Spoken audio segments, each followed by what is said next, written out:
Welcome to the Talking Transformation podcast. I'm your podcast host, Peter Ahmad, recording from Cape Town, South Africa, since June 2019.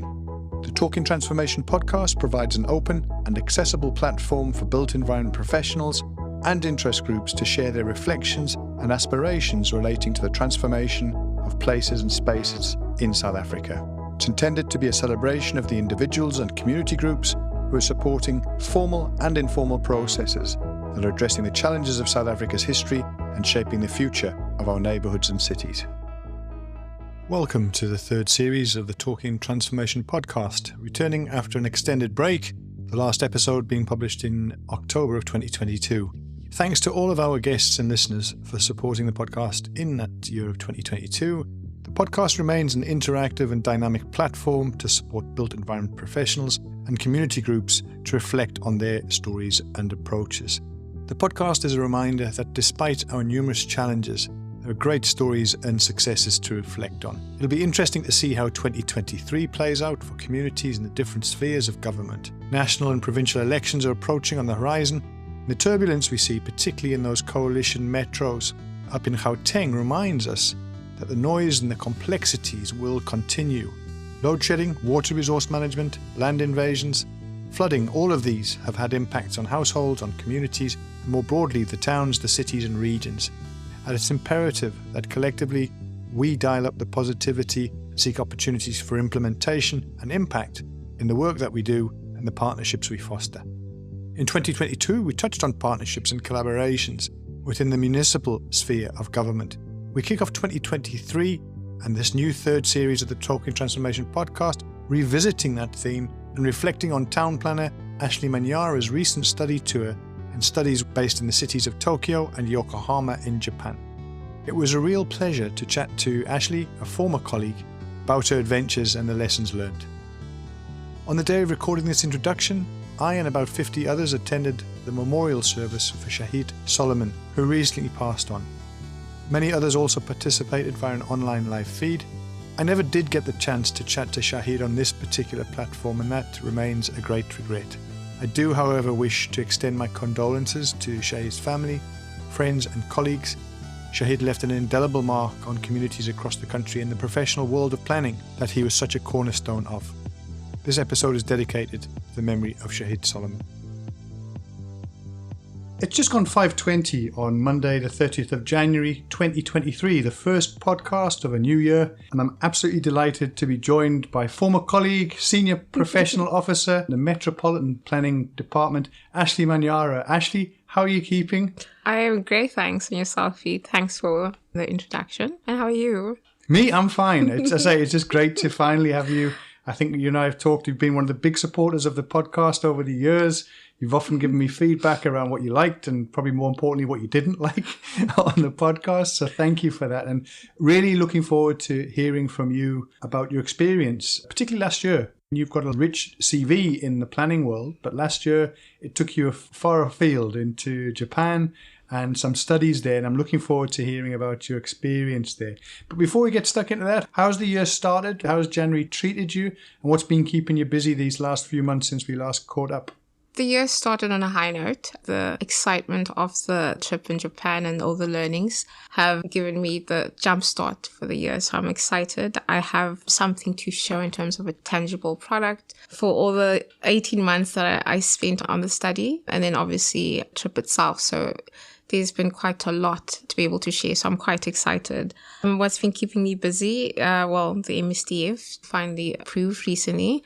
But apart from that, trying to create some of the implementing mechanisms that a lot of this work is based from. So it's a big year ahead. You allude to the MSDF, the Municipal Spatial Development Framework. That's a really important plan for a city like Cape Town. Tell me a bit about that and more broadly, the work that you do within the planning unit. What does a typical day or a typical month look like? There isn't a typical day or a typical month. Being a planner, our nature is to be the jack of all trades and master of none. I think that really resonates within the metropolitan spatial planning context. My primary role is to implement the MSDF. It sounds quite vague, but the different mechanisms that we can employ, deploy to realize a lot of our spatial transformation goals. So a lot of my work in the more recent SDF is around the investment rationale, so the directing spatial transformation and what that means tangibly to the common person, to a business, to a small business, to your large investors. How do we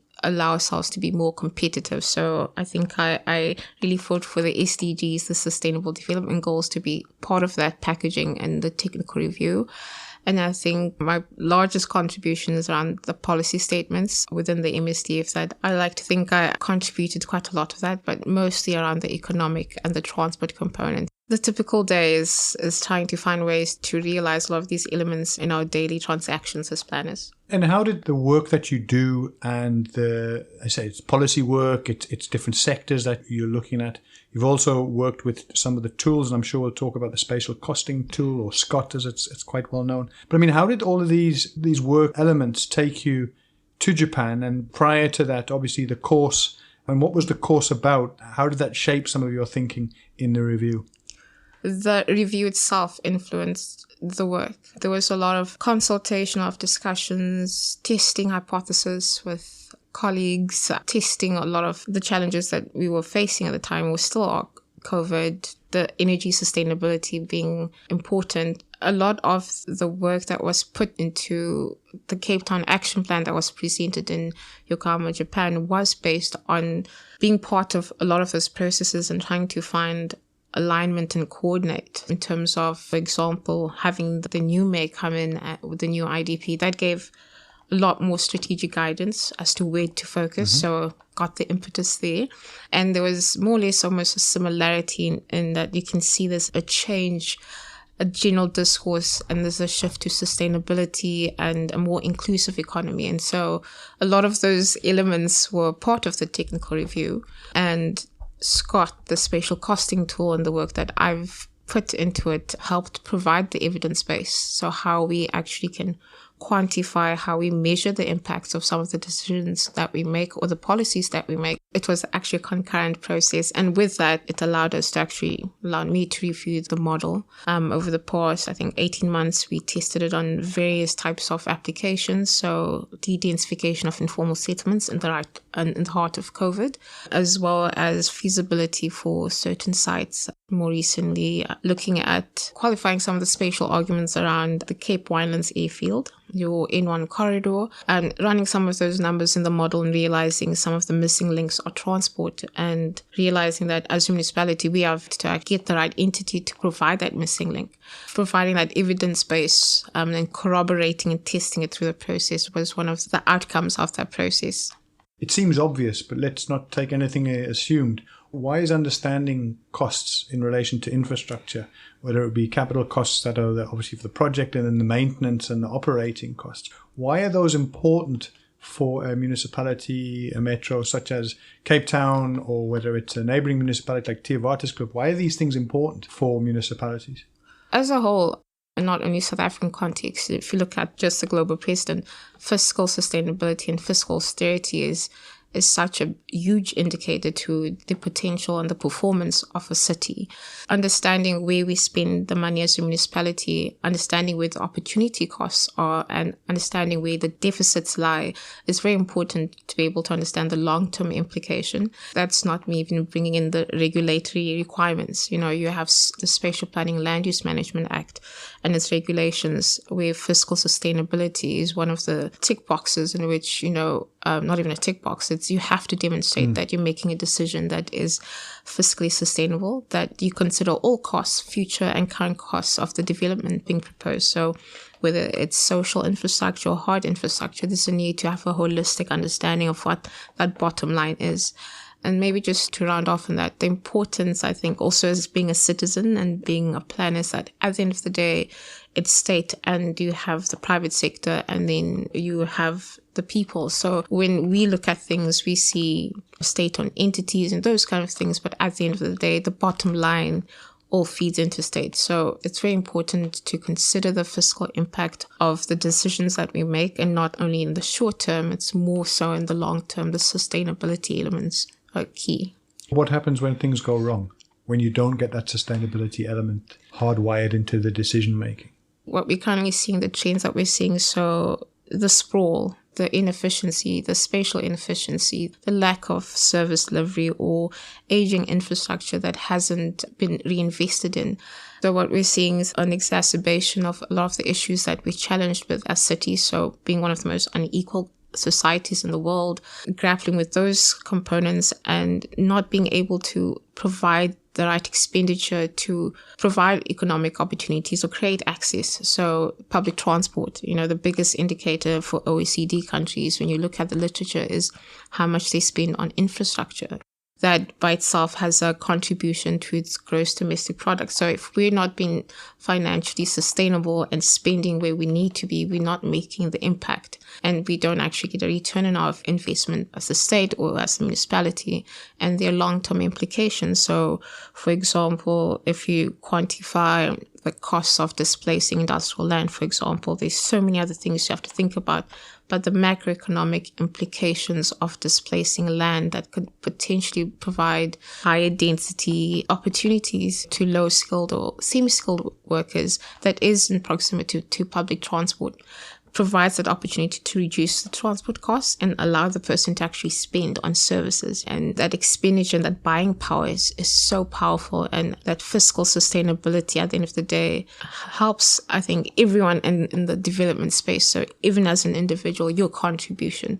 If I can just maybe add, for example, understanding when there's a strike and that loss of to infrastructure, damaged infrastructure, being able to quantify and understand that over a 5-year period, that could make a massive dent in changing the trajectory of a certain area or settlement. It's very important to be able to understand where our money is going and what we're spending and what the return is on our investment.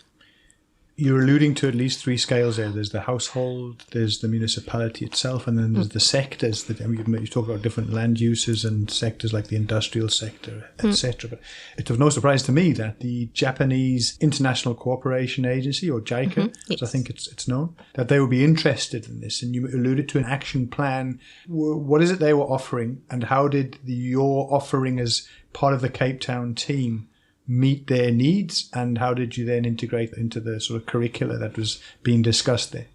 The JICA course is actually called the Knowledge Co-Creation Program. So it's a collaborative initiative through the Japanese government and the Foreign Affairs Ministry that committed, I think, since 2008 to improve the skills of municipalities within Africa. But with the onset of COVID, there was a renewed commitment by the Japanese government to upskill and provide a unique look at how to overcome some of the challenges we are having with COVID, and how the Japanese as a country has gotten to a stage that they are able to respond a lot more resiliently to shocks and stresses like COVID. So there was definitely an impetus from the economic recovery. And so through the National Treasury, there was a call for participants in all the metropolitan municipalities. We really got an in-depth understanding of how the local government systems work in Japan. We got to understand the local financing, why they are where they are today. They are a developed nation, and it's taking steps to get there, and being able to understand those steps as a plan and trying to be able to understand how one contextualizes that in our own space was the end goal. So being able to apply the skills that we learned. So we learned from public finance management, urban development. We did infrastructure planning. There was digital transformation. There was just a lot of material that we covered. I think that's also a culture in Japan, learning. So there was a lot of information that we absorbed over that period of time. And ultimately, the key outcome of the course was to be able to have a plan for each municipality that would provide actionable set of outcomes in resolving a certain problem that's associated with policy or decision making. So SCOT really fit in because there was that endorsement that was achieved for SCOT as a policy and decision making tool. It was really trying to build upon the work that had been happening as we were reviewing the MSDF. And I think that was the approach that I took, that instead of looking for an isolated problem, we work within a very complex built environment. Let me try to make sense of it within the context of how the Japanese see it, so an 80-20 approach. The theory is great, but how do you actually get that into implementable set of actions within a logical framework, and how that's time-bound? It was basically a commitment from the city of Cape Town and all the metros to be able to action and implement certain elements of that. And I think that it's fit very well because a lot of the elements have been embedded within the MSDF process.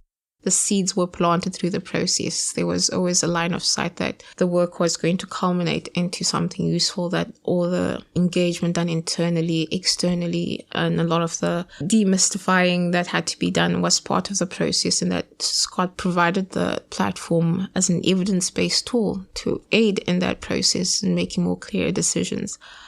Who else was there with you, and what were they bringing in as the themes to support the program as a whole?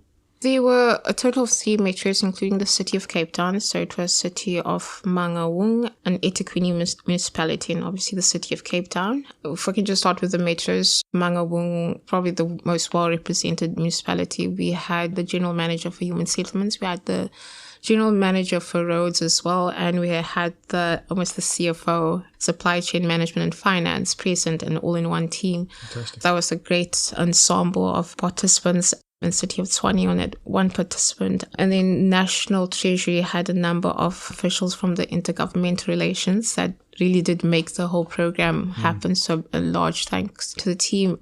The officials were in the field of senior economists or budget analysts. So there was a lot of expenditure representatives from National Treasury. So that was the ensemble. And then from the City of Cape Town was myself from spatial planning, and with Carl Thebes within our project portfolio management and project preparation unit. How did the team take to a town planner coming and telling the number people about their business, about how to think about numbers from a planning point of view, but really dealing in their space? It was challenging. I think that I was the only planner on the team. The concepts of the costs and integrated planning and understanding that the Japanese government have refined a lot of this thinking that's quite rudimentary to us, but they've advanced that process so well. I think it was a challenge or part of the process of being able to understand the concerns of our National Treasury colleagues around, expenditure, but then being able to understand why they're concerned. And as a planner and interacting with colleagues in the transport department, I can definitely understand what the concerns are. You understand that there's certain systems that need to be in place, or certain legislations that really need to come together. I do think that having a planner in that dynamic was very useful. I think that when you go to a different context, it's so easy to say, how do you solve this within XYZ context, as opposed to this is how they've done it, how can you apply it in your context? So I had that problem solving type of approach. And so that was very different. People always wanted the answers, and I was willing to look for the answers. And I think that's something different. And I think they took a while to being told how to get around Yokohama with a map. I did not need Google Maps. So I think that being a planner, you cannot get lost. I really enjoyed my ability to find my way around, and those wayfinding elements there that you really would love to have in Cape Town. It was quite interesting. What was your first impressions? Stepping off the plane, stepping probably onto public transport. It's flashy. It all seems to work. What was your immediate thoughts?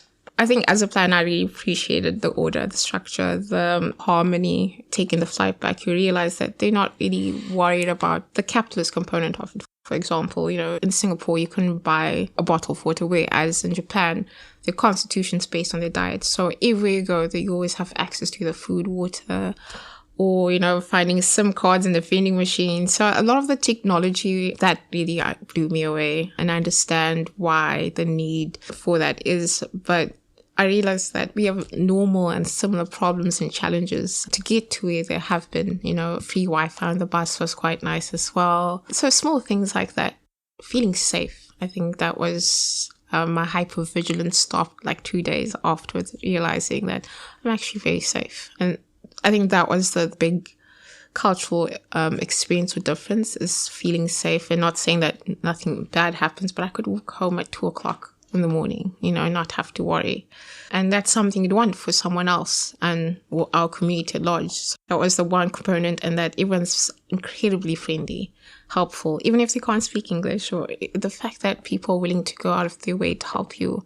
that's a source of pride I saw within the people as well. And also going out of the way to make us feel, South Africans, to feel at home. They took us to the South African embassy in Tokyo. We got to meet the minister. It was an amazing experience. And they took us to Yokohama Stadium where the Vox won. You know, they really took us out. Brilliant. So there was, the hospitality. I think that's why I'd love to go back again. Just loved the experience. Fantastic. What did you notice about other elements of the Japanese culture that resonated or that you reflected on?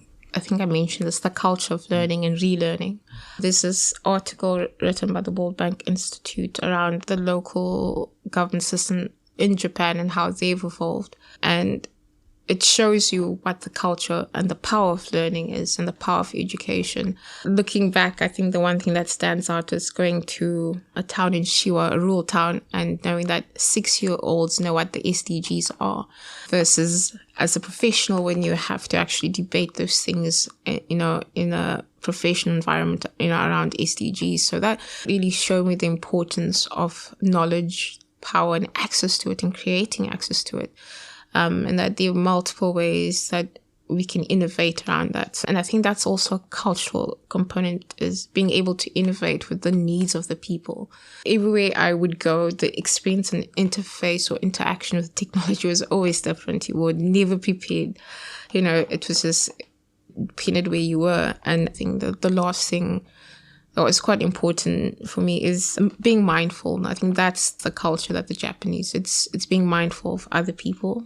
It's being mindful of knowing what constraint that one works within. So if you don't have a lot of sidewalk space, you are going to make sure that everyone's in a single file, And those are stark differences. I realized from Cape Town, it was the African context. We just walk and we don't care. And I started seeing myself slowly kind of realizing that I always stand to my left on an escalator. Small things, just being more mindful of other people and the spaces. And I realized that the spaces are where people really spend a lot of the time or time outside to socialize. And you can tell how the space is for people, for all, So that was definitely something I took back on my flight, my 27-hour flight back. It's probably far. Yeah, I think I racked up enough carbon emissions for the year, so I will go another time.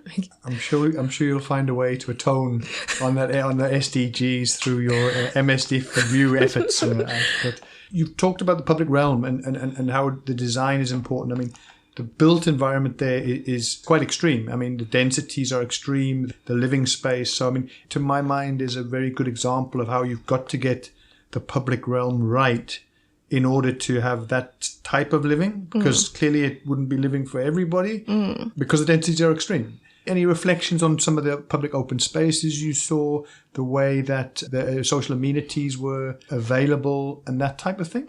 With the example of Tokyo, you're right. Exceptionally dense.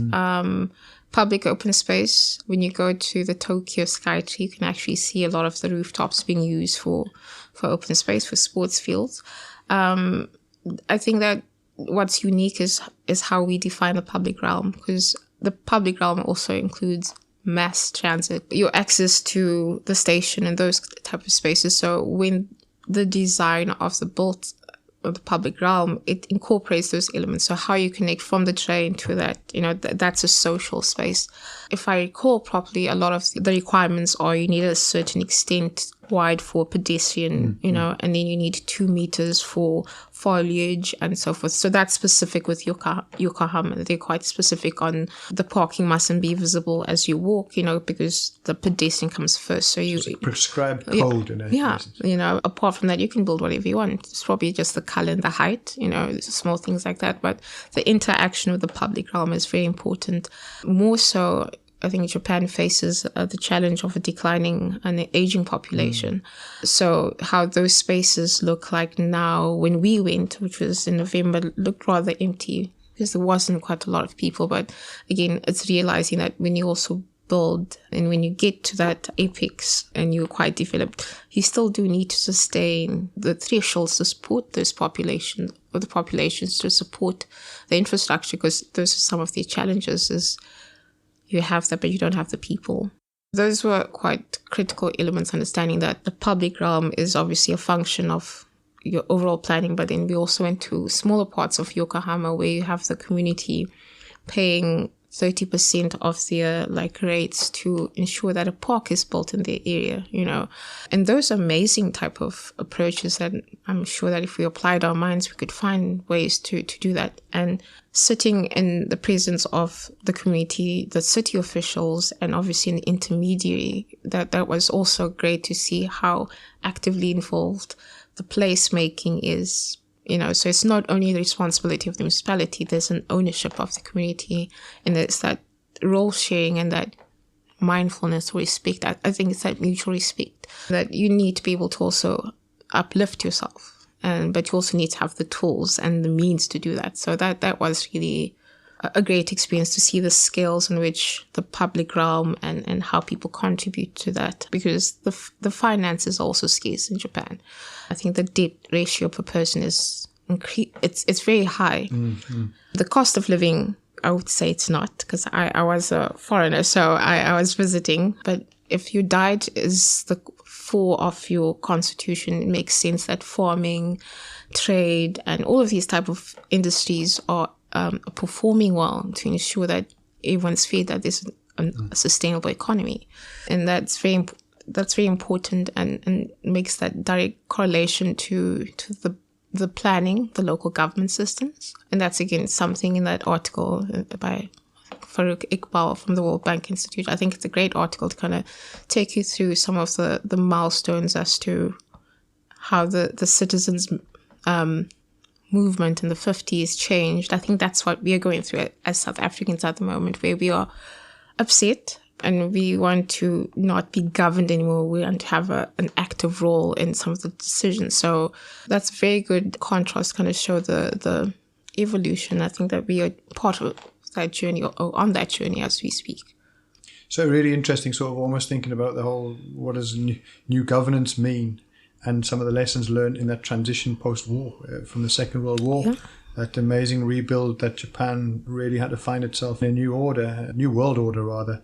Thanks for your reflections, Ashleigh. It sounds amazing, and I'm so delighted that you've been able to share not just your observations around what you saw, but also the way that some of the work that you've done here landed in that space. And bringing it back home to your Cape Town work, your space with the City of Cape Town, how have some of the lessons learned and how have you trying to transfer that? We talked a bit about the MSDF and how some of those elements were already being wired into the MSDF review, the Spatial Costing Tool and so forth. How are you trying to think about how you can land some of the learning in that space? What's at the fore is around the optimization of the port. One of the success stories that I can say I brought down from Japan is that asked JICA if there's a possibility for us to, as City of Cape Town, and also supporting the mayor's commitment to optimizing the port, that there could be an international agreement with Yokohama, because it's the best performing port in the world. Who else better to learn from? And Cape Town is 365 out of 370. And I think Durban currently has been prioritized by the National Ports Authority as the port to optimize. Why can't we have both of those, the Cape Town port and Durban port, be optimized and work in conjunction with Yokohama? The resources are there. The platform is there to actually initiate that, and it would take us one step further to being able to respond to the unemployment and the structural unemployment at scale, because that is the ultimate end goal, is to find an approach that will have the biggest impact, and it would be leveraging the Cape Town port. How have I landed that to date? I think that obviously there are challenges around mandate, but a lot of the work, though, supporting the port and its functionality is coming through this process. So we understand that the highest and best use and issues around climate change, around Pardon Island, or areas that are mostly susceptible to flooding, we can quantify and say, well, actually it's probably best used for industrial anyway. It's close to the port, congestion, the myriad of issues, and be able to provide the sound evidence base. So from that perspective, the ability to formulate the business case that is defensible. So that's one step. I don't know how to get that triad port thing going, but I have made some connections and I have submitted my report to the city manager. So a lot of these recommendations are known in terms of the opportunities that lie ahead. It's just how we take that forward. And I think that's largely dependent on our planners to see some of the values associated with the port and the opportunities to leverage that and really reduce your unemployment and reduce transport costs. That was one of the biggest issues that the Japanese team, and the feedback was reduce that 43%. It's after all the presentation, it was a great presentation, but the transport costs needs to go down significantly. And so there's definitely opportunities to work at those elements, but I think that a larger team to support their thinking and to kind of contextualize a lot of the learnings, so area-specific and context-specific responses are required versus the more blanketed approach, more nuanced and responsive type of approach. Well, best of luck landing that. I think that sounds like a really, really good example. I mean, can't think of many better transversal examples or study areas than the port, given its different government players, the different departments, even from the city who would be involved. And yeah, all the best with landing that, Ashleigh, and really hope that next time we talk, we can pick up some of that around what worked and what's still in process. But again, congrats to you and the team around getting the MSDF approved. Thank you. And look forward to seeing how that starts to play out, its implementation, and how we start to see more of these tools used and impacting on decision making. So thank you for sharing your observations on Japan. Thank you for sharing the tools and the thinking. There may be certain websites that are useful to listeners, particularly around JICA, where people can find out more about that. You've also talked about the World Bank paper. Maybe you want to share a couple of those websites or URLs that can lead people to that information. Oh, definitely. Thanks, Pete. So for this spatial costing tool, there definitely is a report by National Treasury and Cape Town's application. And so I have provided that link, and you can put that into the link at the bottom, as well as a video from JICA themselves of just the local government systems and how the financing works and some of the constraints and opportunities, especially on the demographics and the geographical constraints, and obviously the infrastructure. So there's a link to that as well.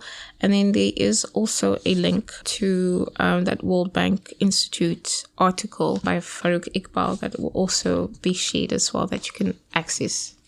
Fantastic. Well, thank you. What we'll do is we'll make sure we share that on the Twitter platform that typically supports us when there are additional linkages and resources that are available. If you're struggling to find where these links are, please look for the Talking Transformation podcast on the Twitter platform. That's Talking Transfo and the number 1.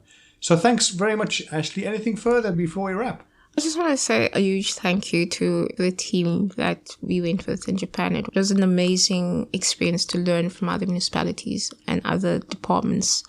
So that has been a huge learning curve, and I'm extremely grateful for the experience, and to the city as well, affording me the opportunity to work and study. So that's been a great one. So thank you very much. And thanks to you as well for having me. Absolutely my pleasure, Ashleigh. Really great way to kick the year off, restart. This will be the first of Series 3 for the Talking Transformation podcast, and it's been an absolute delight to have you on. All the best to you, all the best to the team. Look forward to catching up with you soon. Awesome. Thanks for having me. We hope you enjoyed this content of the Talking Transformation podcast. Please feel free to give us feedback via our Twitter platform. That's @TalkingTransfo and the number 1. Or alternatively via our email address talkingtransformation101@gmail.com. Thanks and recognition also to Tribal Need for allowing us to use their track Flags as our introductory and closeout music on this podcast.